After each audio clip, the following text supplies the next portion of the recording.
Hare Krishna.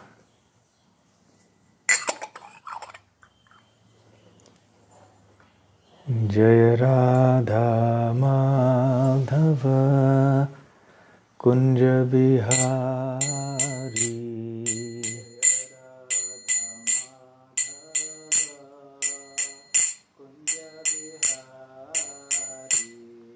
Jaya Radha Madhava Kunja Bihari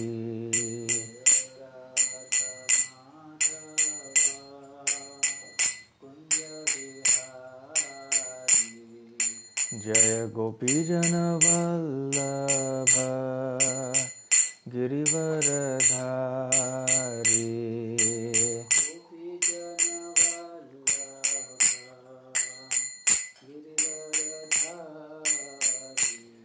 Jaya Gopi Jana Vallabha Girivaradhari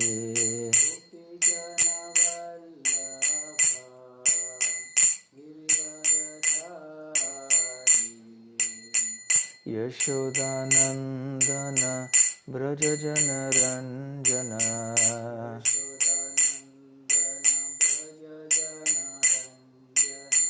Yashodanandana Brajajana Ranjana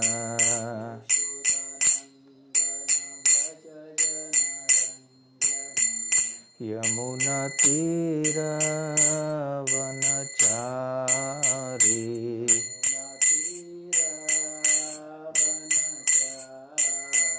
Yamuna Tira Vanachari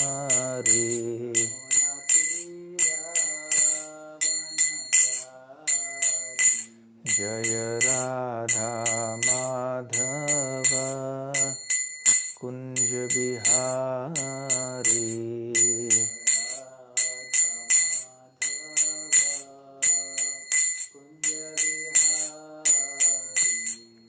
Jaya Shri Krishna Chaitanya Prabhu Nityananda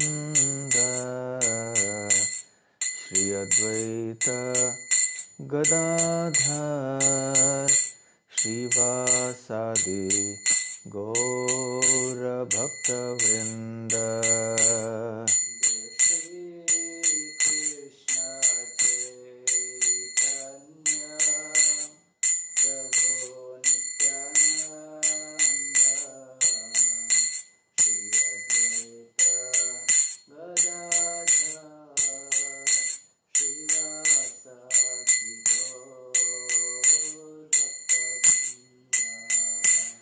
Hare Krishna, Hare Krishna, Krishna Krishna, Hare Hare, Hare Rama, Hare Rama, Rama Rama, Hare Hare.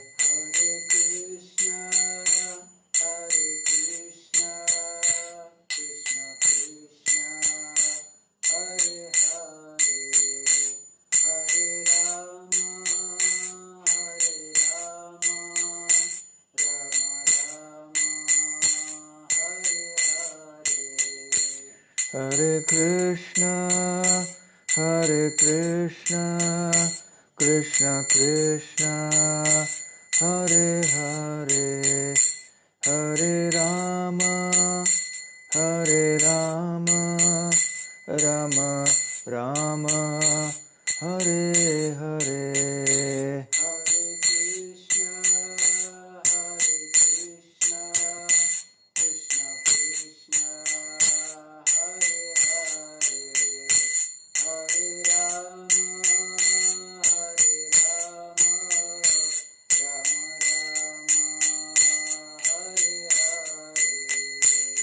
Jaya Radha Gokulananda, Radha Gokulananda Radhe.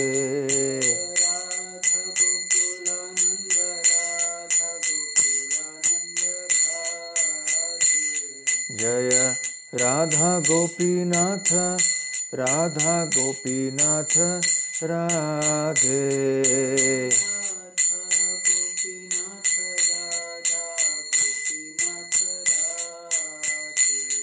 जय गौरनिताय जय गौरनिताय जय गौरनिताय जय गौरनिताय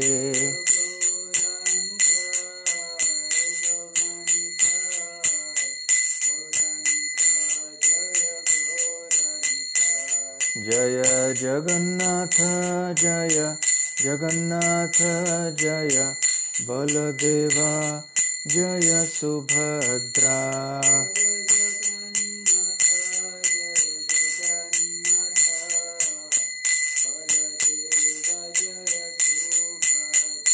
जय जय प्रभुपाद प्रभुपाद प्रभुपाद जय जय प्रभुपाद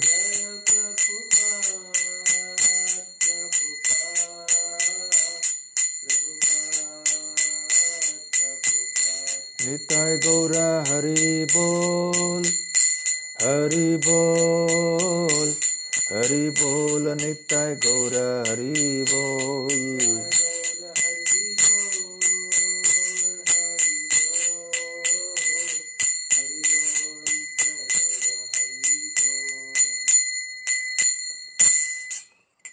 जय ओम विष्णुपाद परमहंस परिव्राजकाचार्य अष्टोत्तर शत His Divine Grace अभय चरणारविंद भक्ति वेदांत स्वामी श्रील प्रभुपाद की जय। श्री श्री राधा गोपीनाथ की जय। श्री श्री गौर निताय की जय। श्री श्री जगन्नाथ बलदेव सुभद्रा मई की जय। निताय गौर प्रेमानंदे। समवेत भक्त वृंद की जय। समवेत भक्त वृंद की जय। समवेत भक्त वृंद की जय। श्री श्री गुरु गौरांग की जय।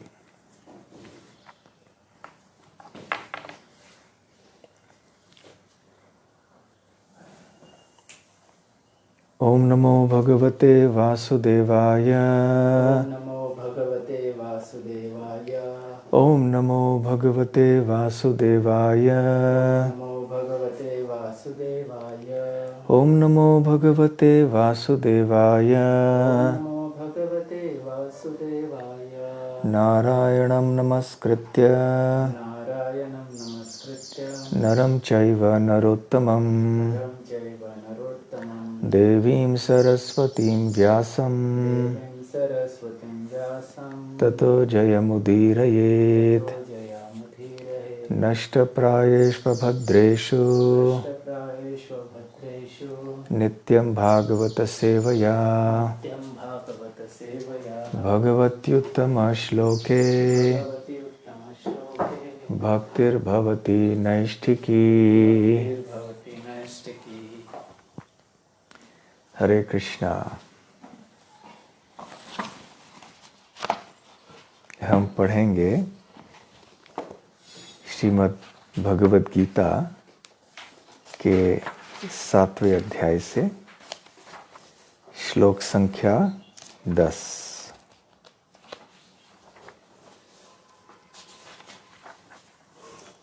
यदि आपके पास भगवद गीता यथारूप है तो आप उसे खोल सकते हैं।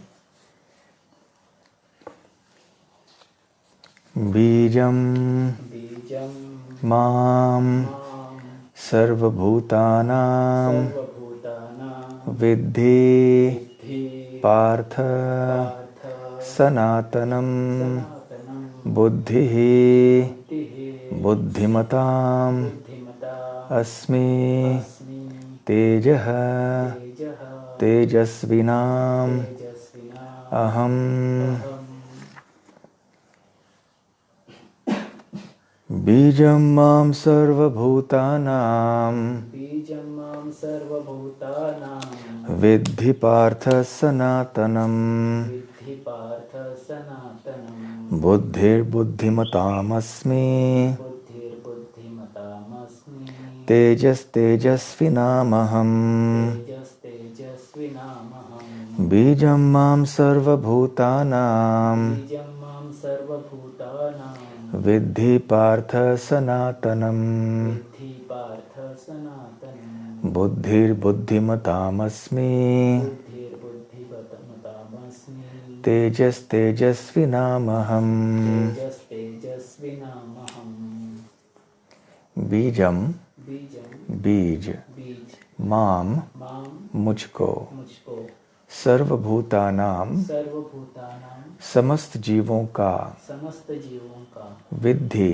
विद्धि जानने का प्रयास करो जानने का प्रयास करो पार्थ पार्थ हे प्रथापुत्र हे प्रथापुत्र सनातनम सनातनम आदि आदि शाश्वत शाश्वत बुद्धि ही बुद्धि ही बुद्धि बुद्धि बुद्धिमताम बुद्धिमता बुद्धिमानों की बुद्धिमानों की अस्मि अस्मि हूँ हो तेजः तेजः तेज तेज तेजस्विनाम तेजस्विनां तेजस्वियों का तेजस्वियों का अहम अहम मैं मैं अनुवाद और तात्पर्य श्रील प्रभुपाद द्वारा अनुवाद हे प्रथापुत्र यह जान लो कि मैं ही समस्त जीवों का आदि बीज हूँ बुद्धिमानों की बुद्धि तथा समस्त तेजस्वी पुरुषों का तेज हूँ तात्पर्य कृष्ण समस्त पदार्थों के बीज हैं कई प्रकार के चर तथा अचर जीव हैं पक्षी पशु मनुष्य तथा अन्य सजीव प्राणी चर हैं पेड़ पौधे अचर हैं वे चल नहीं सकते केवल खड़े रहते हैं प्रत्येक जीव 84 लाख योनियों के अंतर्गत है जिनमें से कुछ चर हैं और कुछ अचर किंतु इन सब के जीवन के बीज स्वरूप श्री कृष्ण हैं जैसा कि वैदिक साहित्य में कहा गया है ब्रह्म या परम सत्य वह है जिससे प्रत्येक वस्तु उद्भूत है कृष्ण परब्रह्म या परमात्मा है ब्रह्म तो निर्विशेष है किंतु परब्रह्म साकार है निर्विशेष ब्रह्म साकार रूप में आधारित है यह भगवद गीता में कहा गया है अतः आदि रूप में कृष्ण समस्त वस्तुओं के उद्गम हैं वे मूल हैं जिस प्रकार मूल सारे वृक्ष का पालन करता है उसी प्रकार कृष्ण मूल होने के कारण इस जगत के समस्त प्राणियों का पालन करते हैं इसकी पुष्टि वैदिक साहित्य में कठोपनिषद के दूसरे स्कंद के दूसरे अध्याय के 13वें श्लोक में हुई है नित्यो नित्यानाम चेतनस चेतनानाम एको बहुनाम यो विदधाति कामान वे समस्त नित्यों के नित्य हैं वे समस्त जीवों के परम जीव हैं और वे ही समस्त जीवों का पालन करने वाले हैं मनुष्य बुद्धि के बिना कुछ नहीं कर सकता और कृष्ण भी कहते हैं कि मैं ही समस्त बुद्धि का मूल हूँ जब तक मनुष्य बुद्धिमान नहीं होता वह भगवान कृष्ण को नहीं समझ सकता ओम अज्ञानतिमिरान्धस्य ज्ञानाञ्जनशलाकया चक्षुरोन्मीलितं येन तस्मै श्रीगुरवे नमः श्रीचैतन्यमनोभीष्टं स्थापितं येन भूतले स्वयं रूप कदा मह्यं ददाति स्वपदान्तिकं वन्देऽहं श्रीगुरुः श्रीयुतपदकमलं श्रीगुरून् वैष्णवञ्च श्रीरूपं साग्रजातं सहगणरघुनाथान्वितं तं सजीवं साद्वैतं सावधूतं परिजनसहितं कृष्णचैतन्यदेवं श्रीराधाकृष्णपादान् सहगणललिता श्रीविशाखान्वितांश्च नमो ॐ विष्णुपादाय कृष्णप्रेष्ठाय भूतले श्रीमते भक्तिवेदान्तस्वामिन्निति नामिने नमस्ते सारस्वते देवे गौरवाणी प्रचारिणे निर्विशेष शून्यवादी पाश्चात्य देश तारिणे वांछा कल्पतरुभ्यश्च कृपा सिंधुभ्य एव च पतितानां पावनेभ्यो वैष्णवेभ्यो नमो नमः। जय श्री कृष्ण चैतन्य प्रभु नित्यानंद श्री अद्वैत गदाधर शिवास आदि गौर भक्त वृंद। हरे कृष्ण कृष्ण कृष्ण हरे हरे, हरे राम राम राम हरे हरे। हरे कृष्णा। तो आप सब ऋषिकेश में रहने वाले भक्तों का हार्दिक स्वागत है। आशा करते हैं ऋषिकेश में ये कोरोना के संक्रमण की समस्या अभी उतनी अधिक नहीं है, और ये भी प्रार्थना करते हैं कि आप सब स्वस्थ हैं और सुरक्षित हैं।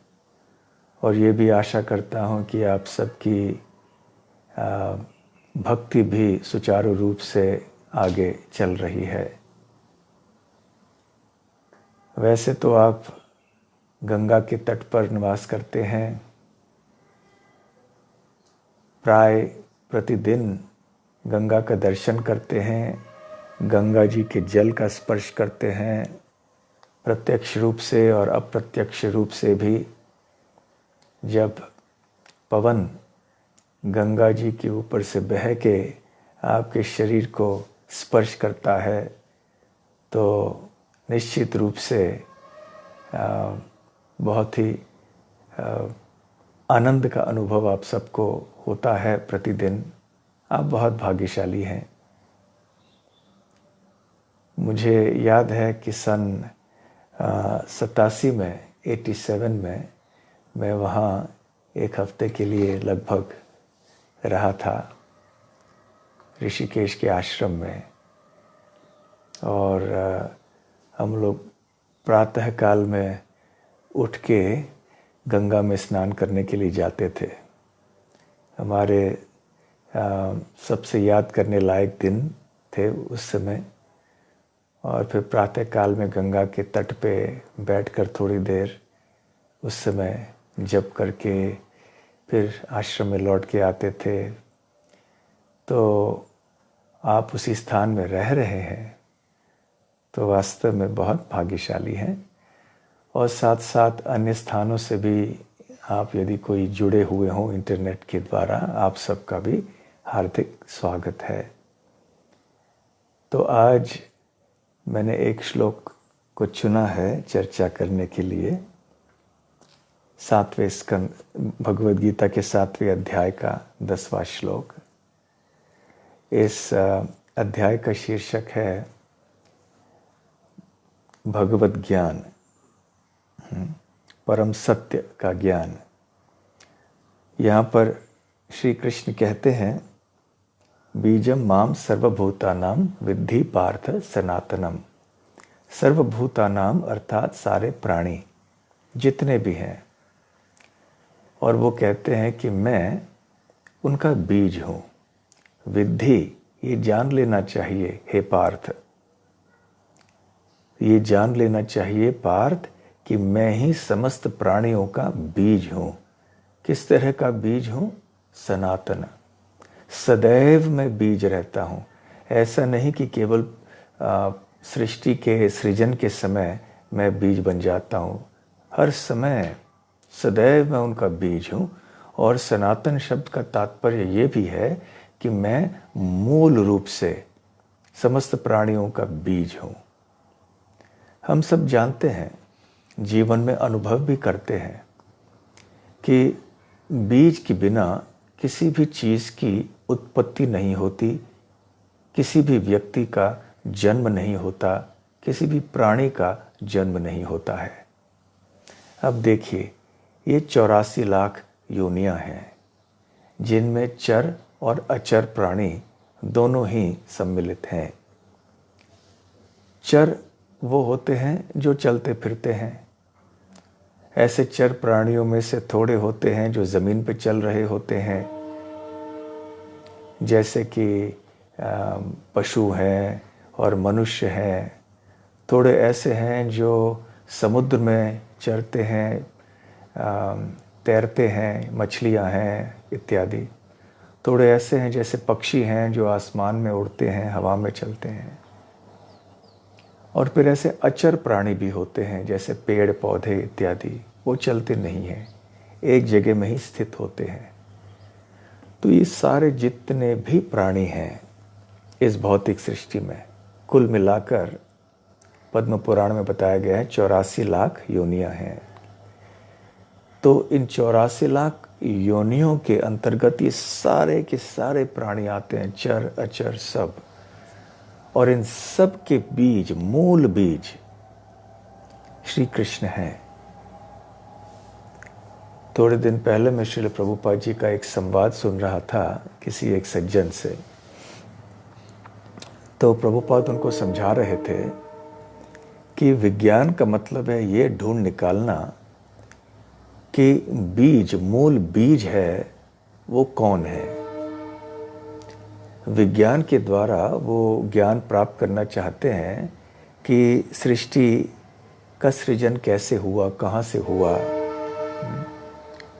और प्रभुपाद जी कहते हैं कि सबसे पहले हमें ढूंढ निकालना है कि बीज कौन है। तो कहते हैं कि देखिए, हम सब हमारे माता पिता से आए हैं, हमारे पिता ने बीज दिया और हमारे जो पिता हैं उनका बीज भी उनके पिता ने दिया। इस तरह से मूल रूप से आदि बीज प्रदान करने वाले कौन हैं, कहाँ से ये सब कुछ उत्पन्न होता है। तो जब पूर्ण विराम पे पहुंचते हैं, फुल स्टॉप, जब उस व्यक्ति तक पहुंचते हैं जो किसी के पिता हैं परंतु उनके कोई पिता नहीं है, उनके कोई माता नहीं है, तब हम कह सकते हैं कि वो भगवान हैं।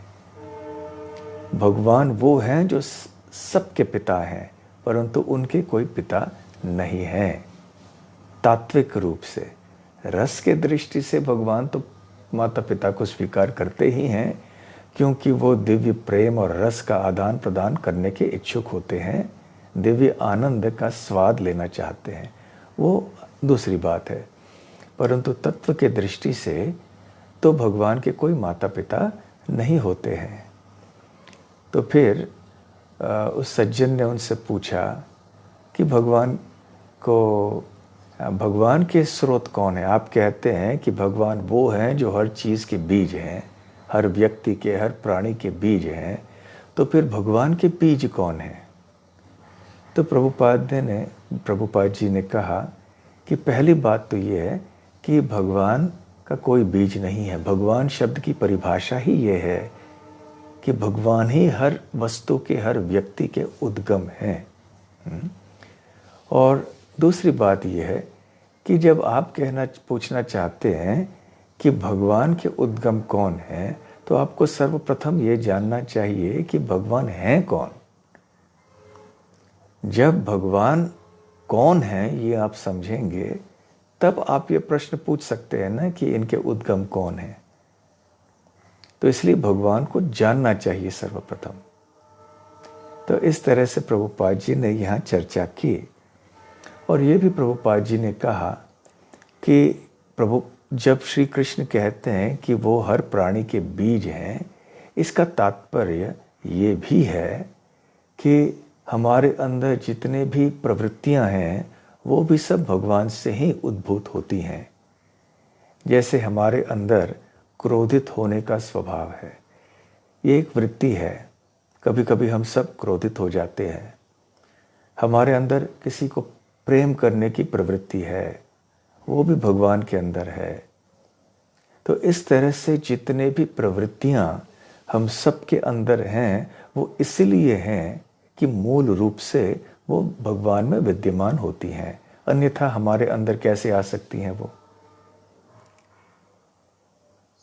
जब मूल में या बीज में वो गुण नहीं है, तो फिर जब उस बीज का विस्तार किसी प्राणी में होता है तो उसमें कैसे गुण आ सकते हैं। आजकल वैज्ञानिक रूप से कहा जाता है कि हम सब की जो प्रवृत्तियां हैं, हम सब का जो स्वभाव है, स्वरूप है, वो हमारे जीन्स में रहता है, डीएनए, आरएनए इत्यादि, इसके लिए ऐसे वैज्ञानिक सारे व्याख्याएं दी जाती हैं। तो इन सब के बीज श्री कृष्ण हैं। तो इस तरह से हम समझ सकते हैं कि सब कुछ भगवान श्री कृष्ण से उत्पन्न हुआ है। अहम सर्वस्य प्रभवो मत्तः सर्वं प्रवर्तते इति मत्वा भजन्ते माम बुध भाव समन्विताः। भगवान श्री कृष्ण भगवद गीता में कहते हैं कि सब कुछ मुझसे उत्पन्न होता है, चाहे भौतिक जगत हो या आध्यात्मिक जगत हो। अहम सर्वस्य प्रभवः मत्तः सर्वं प्रवर्तते इति मत्वा, ऐसे जानकर, भजन्ते माम बुध भाव समन्विता। तो जो बुध होते हैं, जो बुद्धिमान होते हैं, इस तथ्य को जानकर भली भांति भक्ति पूर्वक मेरी सेवा में रत रह जाते हैं। तो इस तरह से जब हम जानते हैं कि मूल कौन है, बीज कौन है, और ये कृष्ण है, तो बीज को ढूंढ निकालने के बाद हमारा कर्तव्य होता है कि उसका सिंचन करें, तब जाकर वो पौधा बनेगा, पौधा आगे चल के पेड़ बनेगा। तो उसी तरह से हमें जब पता चलता है कि श्री कृष्ण ही संपूर्ण सृष्टि के समस्त योनियों के बीज हैं, उन्हीं से सब कुछ उद्भूत होता है, तो फिर हमें चाहिए कि हम उस बीज का सिंचन करें। कैसे सिंचन करें? उनकी सेवा करके, प्रेम पूर्वक, श्रद्धा पूर्वक जब हम सेवा करेंगे, तो फिर हमारे हृदय के भीतर वो भक्ति लता बीज उगेगा, वो पौधा बनेगा, और फिर इस तरह से कृष्ण प्रेम, भगवान कृष्ण की शुद्ध भक्ति का उदय हमारे हृदय में होगा। और इसके बाद हम इन भौतिक सृष्टि के जन्म मृत्यु के चक्र से छूटकर भगवान के धाम को प्राप्त हो सकते हैं। तो यहाँ पर इसी श्लोक में प्रभुपाद जी तात्पर्य में थोड़ी महत्वपूर्ण बातें भी बता रहे हैं। वो कहते हैं कि वास्तव में जिस तरह से मूल जड़ का देखभाल करता है, उसी तरह से श्री कृष्ण संपूर्ण योनियों का, संपूर्ण सृष्टि का देखभाल करते हैं। इसलिए जड़ जो है वो हमारे लिए सबसे महत्वपूर्ण है। प्रभुपाद यहाँ पे कठोपनिषद का एक श्लोक बताते हैं ना, नित्यो नित्यानाम चेतनस चेतनानाम एको विदधात एको बहुनाम यो विदधाति कामान। वैसे हम सब जितने भी प्राणी हैं, हम सब चेतन हैं, हम सब नित्य हैं, परंतु हम नित्य चेतन व्यक्तियों में से, प्राणियों में से प्रधान जो है, सबसे प्रमुख जो है, सबसे मूल जो है, वो कृष्ण है। हमारी तरह है, कृष्ण भी चेतन है, कृष्ण भी नित्य है, परंतु कृष्ण और हम में अंतर ये है कि कृष्ण मूल चेतन व्यक्ति हैं, मूल और सबसे प्रधान नित्य व्यक्ति हैं। ये अंतर है। और एक बात जो प्रभुपाद जी यहाँ कहते हैं वो ये है कि वास्तव में ये जो जड़ है, ये मूल है संपूर्ण सृष्टि का और सारे प्राणियों का, वो केवल एक निराकार ब्रह्म नहीं है, वो साकार पर ब्रह्म श्री कृष्ण भगवान है। और एक जगह आगे चल के हम थोड़ी संक्षेप में चर्चा करेंगे कि वैसे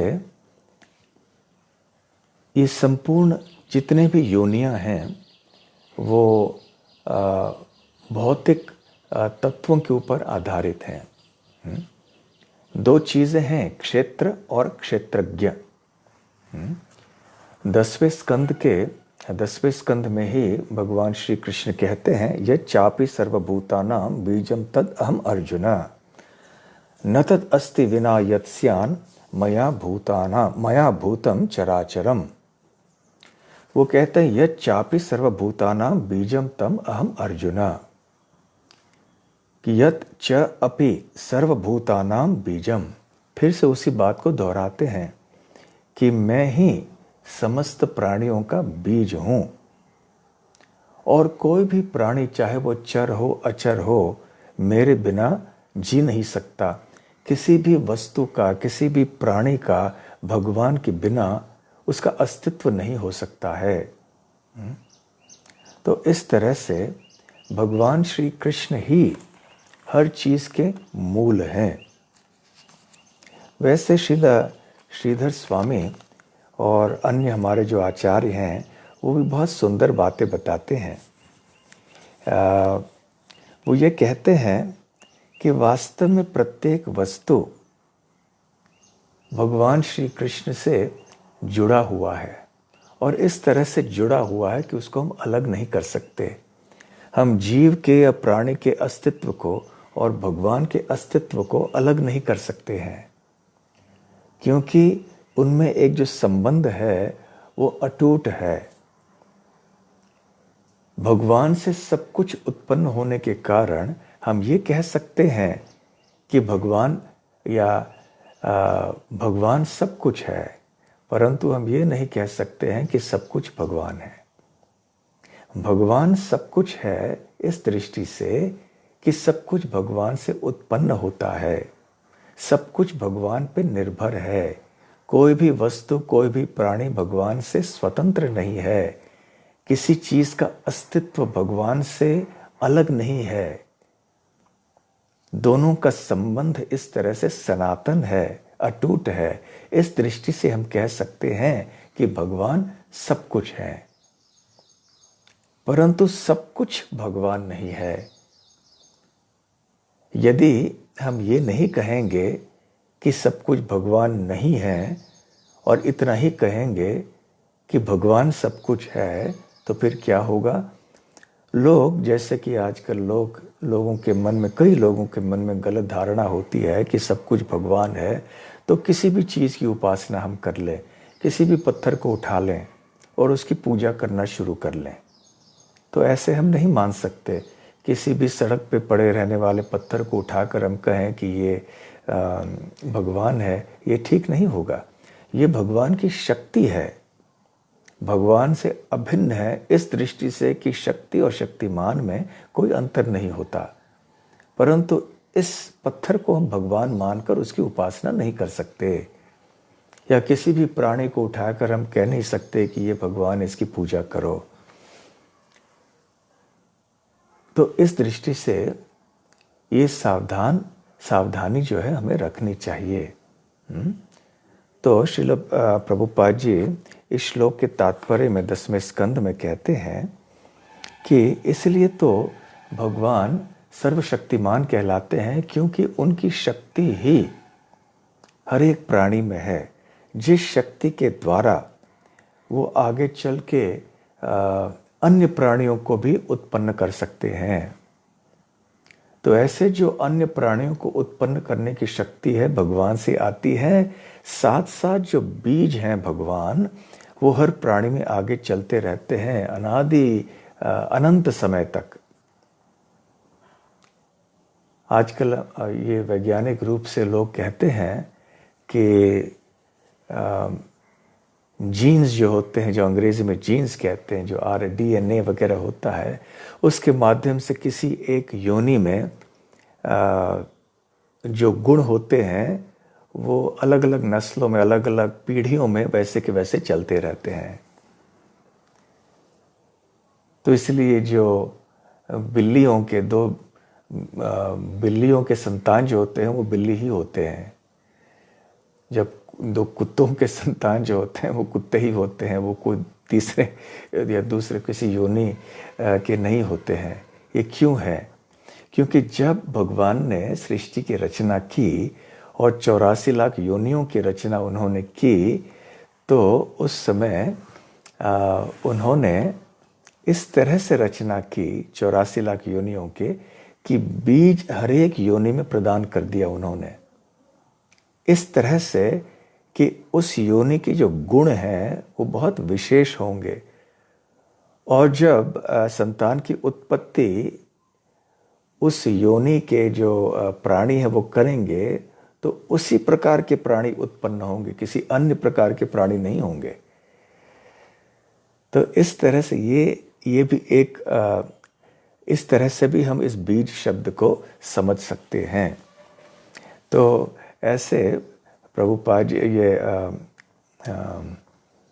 भगवद गीता के 14वें अध्याय में भी भगवान श्री कृष्ण कहते हैं ना, मम योनिर्महद् ब्रह्म तस्मिन् गर्भम दधाम्यहम संभवः सर्वभूतानां ततो भवति भारत। मम योनिर्महद् ब्रह्म तस्मिन् गर्भम दधाम्यहम। ये जो प्रकृति है ये योनि की तरह है, और जिसका गर्भ धारण भगवान श्री कृष्ण करते हैं बीजों के रूप में। बीजों के द्वारा या आत्माओं के द्वारा विभिन्न जितने भी आत्माएं हैं, जीव आत्माएं हैं, उनके द्वारा भगवान श्री कृष्ण माता प्रकृति का गर्भ धारण करते हैं। तो अन्य जगह भी प्रभु कृष्ण भगवान कहते हैं गीता में कि शरीर को क्षेत्र कहते हैं, और शरीर में निवास करने वाले जो आत्मा है उसको क्षेत्रज्ञ कहते हैं। तो यह भौतिक सृष्टि में जो कुछ भी है उसका अस्तित्व इसलिए है कि क्षेत्र और क्षेत्रज्ञ का संयोग है। जड़ वस्तु और चेतन वस्तु दोनों के संयोग से सब कुछ यहाँ पे चल रहा है, चाहे वो 84 लाख योनियां हो या कुछ भी हो। हर एक लोक, हर एक ग्रह, या पृथ्वी लोक हो या अन्य कोई भी लोक हो इस ब्रह्मांड के भीतर, सब कुछ इसीलिए चल रहा है कि जड़ और चेतन वस्तु का संयोग हो रहा है। तो जड़ और चेतन वस्तु का संयोग कौन करा रहा है, किसकी योजना से हो रहा है, किसके कौन इसको संचालित कर रहा है, किसकी अध्यक्षता में ये सब हो रहा है? भगवान की अध्यक्षता में हो रहा है। भगवान ही हैं श्री कृष्ण जो कि बीज प्रदान करते हैं, और बीज प्रदान करने के बाद फिर इस तरह से वो संयोग करवाते हैं जड़ और चेतन वस्तुओं का। इस तरह से संपूर्ण सृष्टि खिल उठती है। तो भगवान कृष्ण ही स्रोत हैं सब चीजों के। वैसे यहाँ जितने भी प्राणी हम हैं, जीव आत्माएं हम हैं ना, हम आधारित हैं इस भौतिक जगत पर। हमारा आधार यहाँ पे इस समय है ये भौतिक सृष्टि। यदि भौतिक सृष्टि न होती तो हमारे भौतिक शरीर का भरण पोषण हम नहीं कर पाते। यहाँ पे हम पेड़ पौधे खाते हैं, फल खाते हैं, हम प्राणवायु का सांस लेते हैं, इसलिए हम जीवित रह पाते हैं। तो हमारा आधार है, जीवन का आधार है ये महत तत्व या प्रधान, ये भौतिक सृष्टि। ये भौतिक सृष्टि का मूल रूप है महत तत्व या प्रधान। तो इसको भी ब्रह्म कहते हैं। इसलिए यहाँ इस श्लोक में 14वें श्लोक, तीसरे श्लोक में 14वें अध्याय के, जब भगवान श्री कृष्ण कहते महद ब्रह्म, तो हमें ये याद रखना चाहिए कि ब्रह्मन इस शब्द के कई तात्पर्य होते हैं। एक इसका अर्थ है ये भौतिक सृष्टि का मूल रूप, जिसको प्रधान कहते हैं या महत तत्व कहते हैं। महत इसलिए क्योंकि इसका विस्तार अनंत होता है और इसमें कोई स्थान या काल की सीमा नहीं होती है। ये भौतिक सृष्टि का विस्तार इतना चौड़ा है, इतना अधिक है कि इसकी कोई सीमा नहीं है, इसलिए इसको महत कहते हैं। और ब्रह्म इसलिए भी कहते हैं क्योंकि ये आगे बढ़ता है, ये और इसकी वृद्धि होती है। ब्रीही मतलब जिसका विस्तार होता है, जिसकी वृद्धि होती है। तो इसलिए भौतिक सृष्टि का जो मूल है प्रधान, इसको भी महत ब्रह्म कहते हैं, ब्रह्मन भी कहते हैं इसको। श्रुति शास्त्रों में भौतिक सृष्टि को भी ब्रह्मन कहा गया है। अधिकतर हम जब ब्रह्मन शब्द का प्रयोग करते हैं तो निराकार आध्यात्मिक स्वरूप भगवान का, उसका संबोधन हम करते हैं। परंतु कभी कभी भौतिक सृष्टि का जो मूल है महत ब्रह्म, महत तत्व, प्रधान इत्यादि, इसको भी ब्रह्मन कहते हैं। तो सारे 84 लोग जो योनियां हैं, 84 लाख जो योनियां हैं, वो सब इस महत ब्रह्म प्रधान पर आधारित हैं। और ये महत ब्रह्म, ये प्रधान या महत तत्व, ये निराकार आध्यात्मिक ब्रह्म ज्योति पर आधारित है। कैसे? क्योंकि ये संपूर्ण सृष्टि, ये सब तैर रही है निराकार ब्रह्म में। और निराकार ब्रह्म जो है उसका आधार है भगवान श्री कृष्ण, जैसा कि वो भगवद गीता में कहते हैं, ब्रह्मणो ही प्रतिष्ठा हम। ये ब्रह्मन, ये निराकार ब्रह्म ज्योति क्या है? ये भगवान श्री कृष्ण से उत्पन्न होने वाला आध्यात्मिक तेज है। तो भगवान श्री कृष्ण के तेज में आध्यात्मिक जगत और भौतिक जगत दोनों विद्यमान रहते हैं। तो विद्यमान ये भौतिक सृष्टि जो मूल रूप से प्रधान या महत ब्रह्म के रूप में विद्यमान है, वो इस निराकार ब्रह्म में है। और फिर भगवान महाविष्णु अपने कृपा दृष्टि के द्वारा, दृष्टिपात के द्वारा समस्त जीवों को प्रदान करते हैं इस प्रकृति में। और इस तरह से फिर क्षेत्र और क्षेत्रज्ञ का संयोग करके सारे सृष्टि का सृजन होता है, 84 लाख योनियों की उत्पत्ति होती है। तो इस तरह से ये क्रम है। हमारा आधार है भौतिक प्रकृति, प्रकृति का आधार है निराकार ब्रह्म, निराकार ब्रह्म का आधार है श्री कृष्ण जो पर ब्रह्म है। इस तरह से मूल बीज, मूल आधार हर चीज के भगवान श्री कृष्ण ही है। इस तरह से हम समझ सकते हैं कि भगवान कौन है। केवल इतना जानना कि भगवान महान है, इतना काफ़ी नहीं है।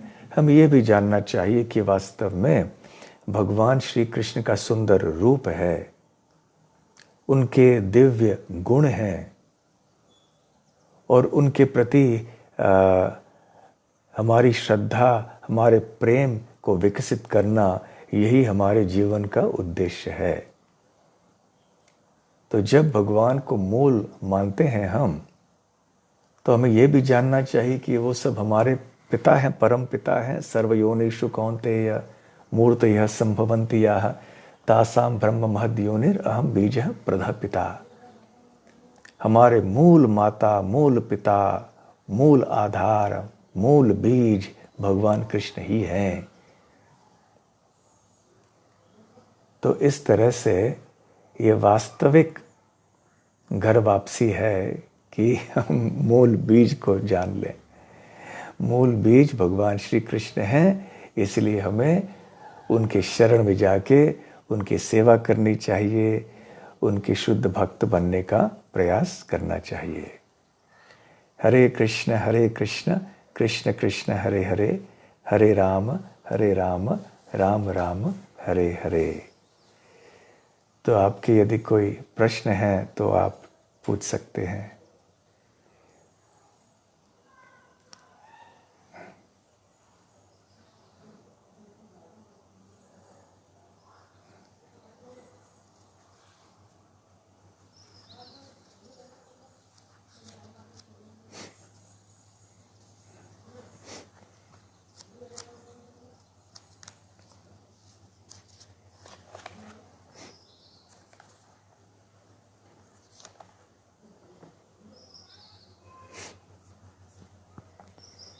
आपने वो मोची और नारद मुनि की कथा तो सुनी ही होगी ना,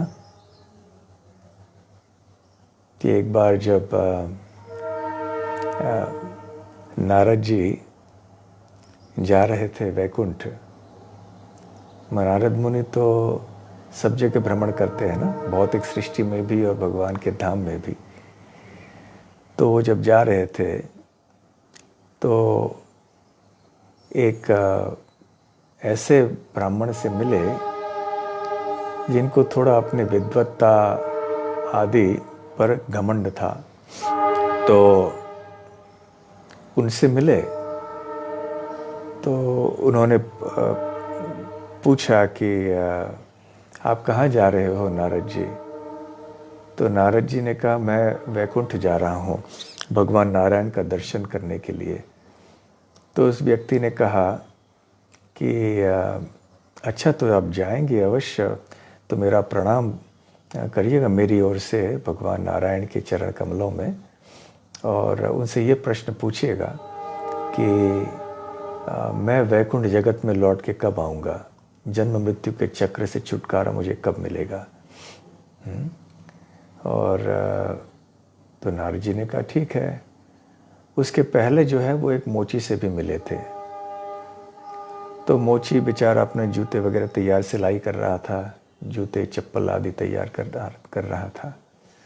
तो जब उनसे पूछा, मोची ने जब नारद मुनि से पूछा कि आप कहाँ जा रहे हैं, उन्होंने कहा मैं वैकुंठ जा रहा हूँ, तो अवश्य आप जाके वहाँ मेरी ओर से प्रणाम कीजिए भगवान को, और ये भी पूछिए कि मैं इस भौतिक जगत से मुक्त कब हो जाऊँगा, वैकुंठ जगत कब जा पाऊँगा।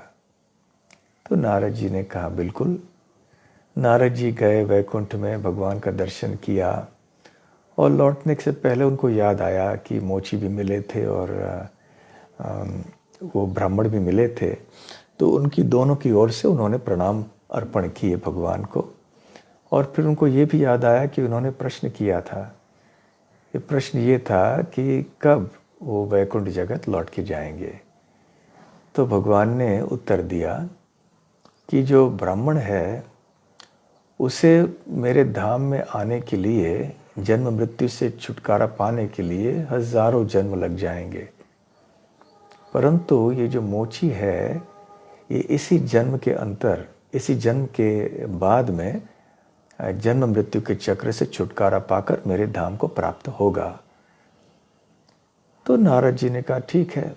जब लौटे पृथ्वी लोक पर वापस आए तो उस समय पहले वो मिले उस ब्राह्मण से। तो ब्राह्मण बहुत खुश हुए उनको मिलकर। तो पूछा उनसे कि क्या आपने भगवान नारायण का दर्शन किया? तो उन्होंने बोला हाँ बिल्कुल किया। तो भगवान नारायण को मेरा प्रणाम अर्पण किया? तो बिल्कुल किया। तो आपने ये भी प्रश्न पूछा होगा कि मैं वैकुंठ कब लौट के जाऊंगा? अवश्य भगवान ने ये उत्तर दिया होगा कि इसी जन्म के अंत में जब मैं प्राण त्यागूंगा तो मैं सीधे भगवान के धाम में हो जाऊंगा, ऐसे कहा होगा ना उन्होंने। तो नारद मुनि ने कहा जी नहीं, ऐसे तो नहीं कहा। उन्होंने कहा कि आपको हजारों जन्म लग जाएंगे। तो ब्राह्मण को बड़ा क्रोध आया, ऐसे कैसे हो सकता है? मैं इतना विद्वान ब्राह्मण हूँ और पठन पाठन में इतना निपुण हूँ, यजन याजन भी करता हूँ, सब कुछ करता हूँ, ब्राह्मणों के सारे लक्षण मुझ में हैं, तो ऐसे कैसे हो सकता है? मुझे लगता है कि आपने भगवान से यह प्रश्न नहीं किया होगा, या तो फिर मुझे संशय ये है कि आपने भगवान का दर्शन किया ही नहीं, इसलिए आप ऐसे उलपटान बातें कर रहे हैं।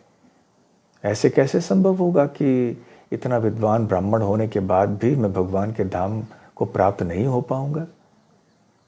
तो नारद मुनि ने कुछ उत्तर नहीं दिया, आगे चलते गए। तो जब नारद जी भगवान नारायण से मिले थे तो नारायण भगवान ने नारद मुनि से कहा था कि यदि ये ब्राह्मण और मोची आपसे पूछें कि भगवान क्या कर रहे थे वैकुंठ में, तो उस समय ये उत्तर देना कि भगवान नारायण एक सुई के नोक से एक हाथी को घुसा रहे थे और निकाल रहे थे उस। तो जाते जाते जब नारद मुनि वहाँ से निकल रहे थे तो ब्राह्मण ने नारद जी से पूछा कि आप कहते हैं कि आप भगवान नारायण के पास गए, मुझे तो संशय है कि आप गए या नहीं। तो आप यदि वास्तव में गए होंगे तो बताइए कि भगवान नारायण क्या कर रहे थे वहाँ पर, जब आप वहाँ पर गए तो उन्होंने बताया कि एक सुई की नोक से भगवान एक हाथी को निकाल रहे थे। तो ब्राह्मण हंसने लगे। आप तो मजाक कर रहे होंगे, ऐसे थोड़ी ना संभव है। सुई का नोक इतना छोटा होता है और हाथी इतना बड़ा होता है, तो एक सुई की नोक से भगवान इतने बड़े जानवर को कैसे निकाल सकते हैं? इसका मतलब है कि आप गए ही नहीं वैकुंठ जगत में। तो नारद मुनि ने कुछ कहा नहीं, आगे चलते गए। मोची के पास आए तो मोची से पूछा, मोची से बात करने लगे। तो मोची ने कहा कि प्रणाम नारद जी, तो आप क्या गए थे वैकुंठ? भगवान नारायण का दर्शन किया आपने? था बिल्कुल किया। मेरा प्रणाम अर्पण किया उनको? बिल्कुल अर्पण किया। तो मेरा प्रश्न उनसे पूछा कि मैं वैकुंठ जगत कब जाऊंगा? तो नारद जी ने कहा पूछा, और भगवान ने उत्तर दिया कि आप इसी जन्म के अंत में जब प्राण त्यागोगे तो सीधे भगवान के धाम वैकुंठ जगत को प्राप्त हो जाओगे। तो मोची भाव विभोर हो गया और प्रेमावेश में आके गदगद वाक्यों में कहने लगा। उसकी आंखों से अश्रुधारा होने लगी और उन्होंने कहा, भगवान कितने कृपालु हैं कि मुझ जैसे अयोग्य पापी व्यक्ति को भी वो भगवान उनके धाम में स्वीकार करने के लिए तैयार हैं। यद्यपि मेरे अंदर कोई ऐसे गुण नहीं है, फिर भी भगवान मुझे ले जाना चाहते हैं। देखिए भगवान कितने महान हैं।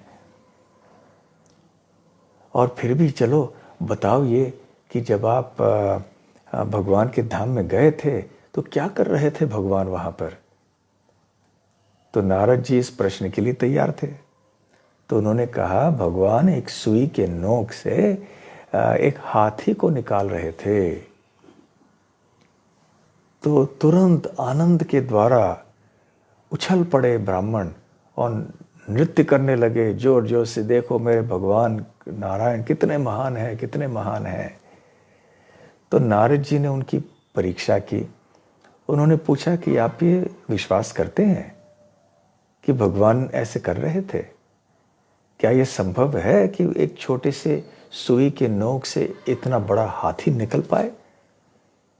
तो फिर उस मोची ने कहा कि देखो यहाँ ये बरगद का वृक्ष है, कितना विशाल है। देखो कहाँ तक ये, कितने लंबे, इसकी चौड़ाई देखो कितनी है। देख भी नहीं पा रहे हैं कि इतना चौड़ा है ये वृक्ष। इसकी शाखाएं कहाँ कहाँ तक फैली हुई हैं। और वहाँ एक फल पड़ा है, इसका निकाल के ले देखिए। उसने उठाया और इस एक फल के अंदर देखिए कितने सारे बीज हैं और ये बीज कितने छोटे हैं। और ये हर एक बीज के अंदर ये संपूर्ण बरगद का वृक्ष समाया हुआ है। इतना विशाल ये वृक्ष है और ये एक इतने छोटे से बीज में है। जब ये बीज हम मिट्टी में बोते हैं, इसको पानी देते हैं, तो अपने आप आगे चल के विस्तृत होकर इतना बड़ा वृक्ष बन जाता है। तब इतना बड़ा पेड़ जब इतने छोटे से बीज में हो सकता है, तो भगवान नारायण एक बड़े से हाथी को सुबह के नोक से क्यों नहीं निकाल सकते? भगवान तो संपूर्ण सृष्टि के बीज हैं, संपूर्ण सृष्टि उनसे उत्पन्न हुई है। तो फिर एक छोटे से सुई के नोक से हाथी को निकालना भगवान के लिए कौन सी बड़ी बात है? तो जब ये सुना नारद मुनि ने, ऐसा उत्तर मोची से सुना, तब वो समझ पाए कि भगवान नारायण ने ऐसे निर्णय क्यों लिया था। निर्णय इसलिए लिया था कि ये मोची भले इतना बड़ा विद्वान न था, वो बड़े बड़े यज्ञ आदि संपन्न करने के लिए सक्षम नहीं था, मंत्रों का ज्ञान नहीं था, फिर भी उसके हृदय में अटूट श्रद्धा थी, भगवान के प्रति प्रेम था, इसलिए वो भगवान के धाम में जाने के लिए योग्य था। और दूसरी ओर जो ब्राह्मण था वो विद्वान अवश्य था, मंत्रों को जानता था, तंत्रों को जानता था, यज्ञ आदि अनुष्ठान करने के लिए सब कर्मकांडीय जितने भी अनुष्ठान होते हैं उनको करने में वो पूरी तरह से समर्थ था, परंतु उसके हृदय में श्रद्धा नहीं थी, भगवान के प्रति प्रेम नहीं था। इसलिए भगवान ने कहा था कि ये व्यक्ति मेरे धाम आने के लिए योग्य नहीं है। तो यदि हम भी उस मोची के चरण कमलों में चलें, ये जानकर श्रद्धा रख के कि भगवान ही संपूर्ण चीज़ों के उद्गम हैं, बीज हैं, हम सब उन्हीं से उत्पन्न होते हैं, इसलिए उन्हीं के शरण में हमें जाना चाहिए, उन्हीं के चरण कमलों में आश्रित होकर उनकी सेवा उनके हमें करनी चाहिए, उनके प्रति प्रेम उत्पन्न करने का प्रयास करना चाहिए। जब शुद्ध प्रेम हमारे जीवन में उदित होगा तब हम जीवन के सफलता को प्राप्त कर पाएंगे और जीवन के अंत में फिर भगवान हमें उनके धाम में ले जाएंगे। हरे कृष्णा। कृष्ण जी, महाविष्णु में जीवात्मा कहाँ से आते हैं? महाविष्णु में जीवात्माएं कहाँ से आते हैं? ये जीवात्माएं तो भगवान के तटस्था शक्ति के विस्तार हैं और इसलिए ये महाविष्णु में रहते हैं। जब सृष्टि का संहार होता है तो जिन आत्माओं जो आत्माएं जो हैं वो मुक्ति के योग्य होते हैं वो तो भगवान के धाम चले जाते हैं, परंतु जितने बाकी आत्माएं रहते हैं बहुत बड़ी संख्या में, अनगिनत होते हैं वो, तो उनको तो यहीं पे रहना पड़ता है, तो वो महाविष्णु के दिव्य शरीर में विलीन होकर रह जाते हैं, उनका अस्तित्व नष्ट नहीं होता है। यद्यपि वो विलीन होकर रहते हैं परंतु ये थोड़े समय के लिए है। फिर जब महाविष्णु सृष्टि का सृजन करते हैं तो अपने दृष्टिपात से इन्हीं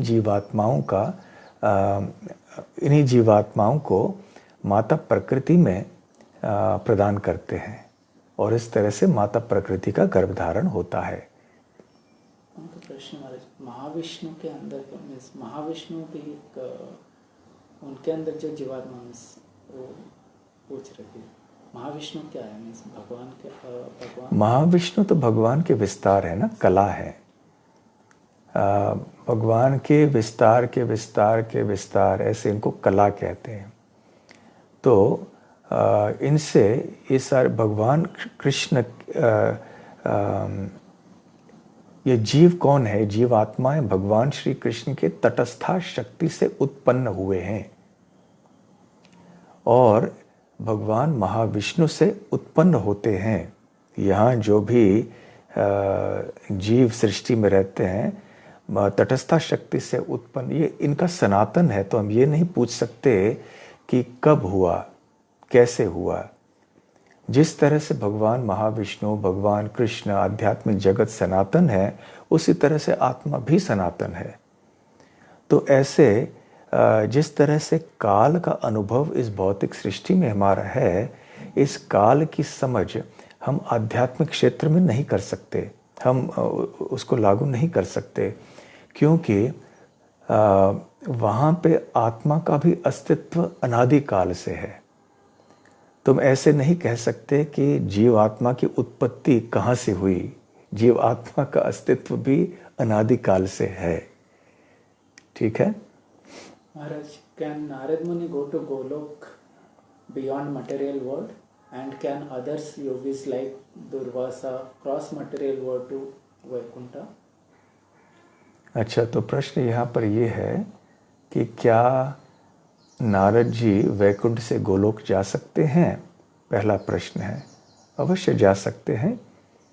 यदि नारद जी वास्तव में गए भी, जब वो आए गोवर्धन के पास नारद कुंड में नारद जी बैठे, उन्होंने तपस्या की, वहाँ पर नारद भक्ति सूत्र की रचना भी की उन्होंने, और फिर नारदीय गोपी बनकर वो भी रासलीला देखने के लिए आए थे।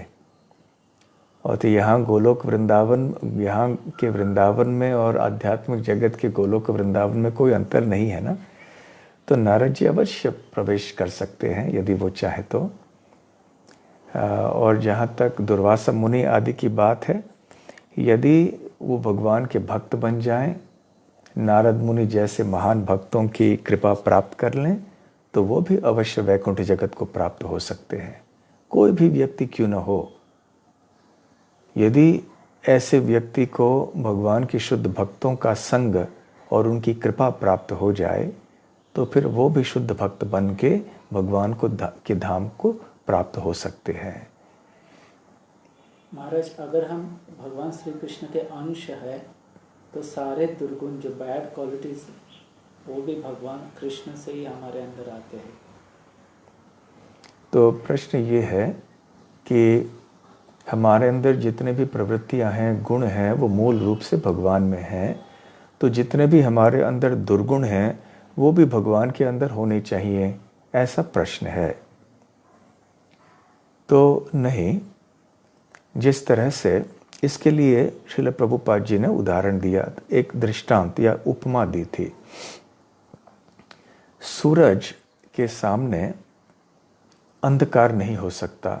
जहाँ भी सूरज की रोशनी पहुँचती है वहाँ पर उजाला होगा, वहाँ पे अंधकार का प्रश्न नहीं उठता। तो हम जब सूरज की ओर देखते हैं तो सब जगह हमें उजाला ही दिखेगा। परंतु यदि हमने सूरज को पीठ किया और जब हम भगवान को सूरज को पीठ दिखाते हैं और सामने देखते हैं तो हमारी छाया दिखाई पड़ती है, और छाया अर्थात अंधकार। तो ये सूरज का गुण नहीं है, ये इसलिए हो रहा है कि हमने सूरज को पीठ दिखाया है। तो इसलिए अंधकार का अस्तित्व इसलिए हो पा रहा है कि सूरज की रोशनी होते हुए भी सूरज में अंधकार का लेश मात्र भी अस्तित्व न होने के बाद भी हम सूरज को पीठ दिखा रहे हैं, इसलिए हमारे सामने अंधकार अब हो रहा है। ठीक उसी प्रकार से भगवान श्री कृष्ण के अंदर दिव्य गुण हैं, वो सदा दिव्य गुणों से युक्त हैं, संपन्न रहते हैं, षडैश्वर्यों से संपन्न रहते हैं, सद्गुणों से, दिव्य सद्गुणों से संपन्न रहते हैं। फिर भी जब जीव इस भौतिक सृष्टि में जिद करके अपनी लेश मात्र जो एक स्वतंत्रता है उसका दुरुपयोग करके भगवान को पीठ दिखाता है, अर्थात भगवान के आदेशों का पालन नहीं करता है और संसार का भोग करने का प्रयास करता है, तो फिर उसे इस भौतिक सृष्टि के माया का अंधकार का प्रभाव स्वीकार करना पड़ता है। इस तरह से वो माया के अधीन हो जाता है और दुर्गुणों से ग्रस्त हो जाता है। तो ये दुर्गुण भगवान में नहीं होते हैं। ये दुर्गुण क्या होते हैं? भगवान के अंदर जो सद्गुण हैं उनका विकृत रूप है। वो विकार क्यों आता है? क्योंकि हमारी चेतना का विकार हो चुका होता है भगवान को पीठ दिखाने के कारण। How do we understand Ram's pastime? By bringing back to the life to the Vanar Sena back to life after Sita Mata freed, where in Mahabharata war Krishna wiped too many those who were on side of dharma.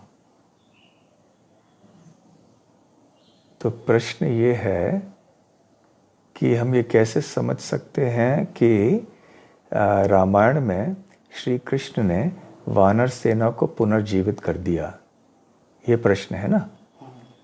क्योंकि वानर सेना में से अधिकांश जितने भी थे उनकी मृत्यु हो गई रणभूमि पर, तो श्री रामचंद्र ने उनको पुनर्जीवित कर दिया। कैसे जीवित कर दिया? उत्तर ये है कि बहुत सरल है, क्योंकि वो तो सर्वशक्तिमान है।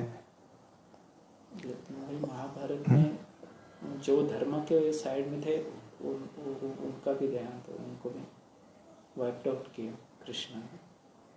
तो ऐसा क्यों? महाभारत में जो धर्म के पक्ष में नहीं थे, धर्म के पक्ष में भी थे, हाँ, उनकी भी मृत्यु हो गई और उनको वापस भगवान ने जीवित अच्छा किया। अच्छा। तो प्रश्न ये है कि रामायण में ये देखा जाता है कि जो धर्म के पक्ष में थे, वानर सेना जो भगवान के सेवक थे, मृत्यु के बाद श्री रामचंद्र ने उनको पुनर्जीवित कर दिया। परंतु महाभारत में ये देखा जाता है कि कुरुक्षेत्र के युद्ध भूमि पर धर्म के पक्ष में लड़ने वाले योद्धा जो थे उनका भी देहांत हो गया, परंतु उनको भगवान श्री कृष्ण ने जीवित पुनर् नहीं किया। क्यों नहीं? वैसे जो भी भगवान श्री कृष्ण के पक्ष में लड़े उनकी तो सद्गति निश्चित थी। यहां तक कि जो पूर्व पक्ष में भी, जो अन्य पक्ष दूसरे पक्ष में भी लड़े, उनका भी उद्धार हो गया, क्योंकि उन्होंने अपने शरीर को, अपने प्राण को त्याग दिया भगवान श्री कृष्ण का दर्शन करके। तो जहां भी भगवान श्री कृष्ण उपस्थित होते हैं और उनकी उपस्थिति में जिनकी मृत्यु होती है, चाहे वो असुर हो या न हो, उन सब का उद्धार होता है। तो उनके भक्तों की बात ही तो दूर है। तो चाहे भगवान श्री कृष्ण के भक्त श्री कृष्ण के उपस्थिति में प्राण त्याग दे या न दें, उनका जो भगवत धाम प्राप्त होना निश्चित है, आज नहीं तो कल। परंतु जो असुर भगवान श्री कृष्ण के सामने मारे जाते हैं श्री कृष्ण के द्वारा या श्री कृष्ण के भक्तों के द्वारा, उनकी भी सद्गति निश्चित है। तो महाभारत में ऐसे धर्म के पक्ष में, कृष्ण के पक्ष में लड़ने वाले योद्धा जितने भी थे, उनका तो उद्धार हो ही गया। रामायण में तो फिर वानरों को पुनर्जीवित क्यों किया श्री रामचंद्र ने? इसलिए कि वो उन वानरों को भी आनंद प्रदान करना चाहते थे। वो दिखलाना चाहते थे कि जिस उद्देश्य से उन्होंने युद्ध किया वो संपूर्ण हुआ। सीता देवी प्राप्त हो गई और श्री रामचंद्र अभी आगे चल के अयोध्या के सिंहासन पर विराजमान होने वाले थे। तो ये इस दृश्य को देखने का आनंद वो वानर सेना को दिलाना चाहते थे। इस दृष्टि से भगवान श्री रामचंद्र ने उनको पुनः जीवित कर दिया और यहाँ पे थोड़े समय के लिए उनको रहने का अवसर दिया। और जब श्री रामचंद्र चले गए वापस स्वधाम, तो उस समय उनके जितने भी भक्त थे अयोध्या में भी और अन्य स्थानों में, उन सबको वो स्वधाम अयोध्या ले गए। How shall we serve beach and how to know I am properly watering the beach? See. तो प्रश्न ये है कि बीज की सेवा सही तरह से कैसे करें और हम बीज का सींचन सही तरह से कैसे कर रहे हैं, ये हमें कैसे पता चल सकता है। श्रील प्रभुपाद जी बताते हैं कि बीज को ढूंढ निकालने की प्रक्रिया, सारे संपूर्ण सृष्टि के बीज को ढूंढ निकालने की प्रक्रिया, इसको सांख्य योग कहते हैं। और जब हम ढूंढ निकालते हैं बीज को, जब जान लेते हैं कि बीज श्री कृष्ण हैं, तो फिर हमें क्या करना चाहिए? उनके शरण में जाना चाहिए। बहुनाम जन्मनाम अन्ते ज्ञानवान माम प्रपद्यते वासुदेवः सर्वमिति स महात्मा सुदुर्लभः। बहुत जन्मों के ऐसे ढूंढने के बाद, बहुनाम जन्मनाम अन्ते ज्ञानवान, जब व्यक्ति को ज्ञान प्राप्त होता है सही रूप से कि श्री कृष्ण ही बीज हैं, इस संपूर्ण सृष्टि के सब कुछ उन्हीं से उत्पन्न होता है, तो फिर हमें क्या करना चाहिए? माम प्रपद्यते। श्री कृष्ण कहते हैं ऐसे व्यक्ति मेरे शरण में आता है। वासुदेवः सर्वम इति, ये जानकर कि वासुदेव या श्री कृष्ण ही सर्वस्व हैं, उनसे अब उनसे भिन्न कुछ भी नहीं है, उनसे ही सब कुछ उत्पन्न होता है, वही मूल बीज हैं। तो ऐसे व्यक्ति को महात्मा कहते हैं और ये बहुत दुर्लभ है। तो हमें बीज का ज्ञान प्राप्त होने के बाद उस बीज श्री कृष्ण के शरण में जाना चाहिए। शरण में जाने का अर्थ क्या है? इसका अर्थ है कि हम उनके भक्त बने। भक्त बनने का अर्थ क्या है? श्रवणम कीर्तनम विष्णु स्मरणम पाद सेवनम अर्चनम वंदनम दास्यम सख्यम आत्मनिवेदनम। नवविधा भक्ति के पद को स्वीकार करना चाहिए। भगवान श्री कृष्ण के बारे में सुनना, अधिकृत भक्तों के द्वारा उनके पवित्र नामों का, उनकी कथाओं का कीर्तन करना, उनका स्मरण करना, अर्चा विग्रह की सेवा करना इत्यादि। तो भक्ति के जो विविध साधन हैं उनको हृदयपूर्वक हमें स्वीकार करना चाहिए। इस तरह से हम उस बीज की उपासना सही रूप से करेंगे। और लेना है हाँ, अंतिम प्रश्न को लेंगे। महाराज, सभी जीव पहले गोलोक में थे, लेकिन हमारे स्वतंत्र इच्छा के कारण हम इस भौतिक जगत में आ गए। अगर हम फिर से भक्ति वगैरह करके शुद्ध भक्त बन के गोलोक वृंदावन जाएंगे तो फिर से भौतिक जगत में आने की संभावना होती है क्या? और हम भौतिक जगत में आने के लिए दो कारण बताए जाते हैं, एक तो भगवान से द्वेष और दूसरा है कि हमारी भौतिक इच्छा। तो दोनों में से कौन सा करेक्ट है? वैसे जीव कहाँ से आए, कैसे आए, इसकी चर्चा मैं नहीं करूँगा। इतना ही कहना इस समय पर्याप्त है कि जब हम जाएंगे भगवान के धाम शुद्ध भक्त बन के, तो फिर लौट के नहीं आएंगे। क्योंकि भगवान श्री कृष्ण कहते हैं यद गत्वा न निवर्तन्ते तद धाम परमम मम। भगवद गीता में भगवान ऐसे कहते हैं, एक बार कोई मेरे धाम को प्राप्त हो जाएगा, न निवर्तन्ते, यद गत्वा, वहाँ जाकर उस मेरे परम धाम को प्राप्त होके, यद गत्वा न निवर्तन्ते, लौट के पुनः नहीं आएगा, तद धाम परमम मम, तो वो धाम मेरा परम धाम है। तो इसलिए क्योंकि भगवान आश्वासन देते हैं हमें कि एक बार हम वहाँ गए फिर लौट के नहीं आएंगे, तो हमें निश्चिंत रहना चाहिए कि हम अभी लौट के नहीं आएंगे इस भौतिक जगत में। ठीक है, तो आप सबको बहुत धन्यवाद, आपने इस कथा को सुना।